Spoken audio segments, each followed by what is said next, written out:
ألم يك نطفة من مني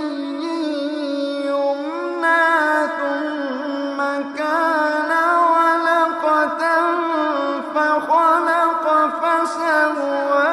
فجعل منه الزوجين الذكر والأنثى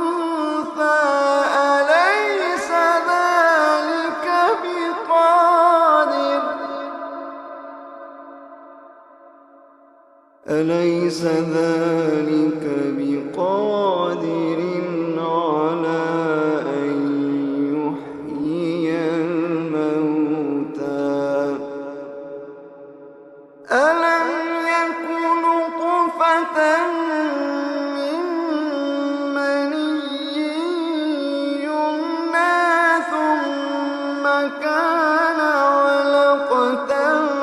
فخلق فسوى فجعل منه الزوجين الذكر والأنثى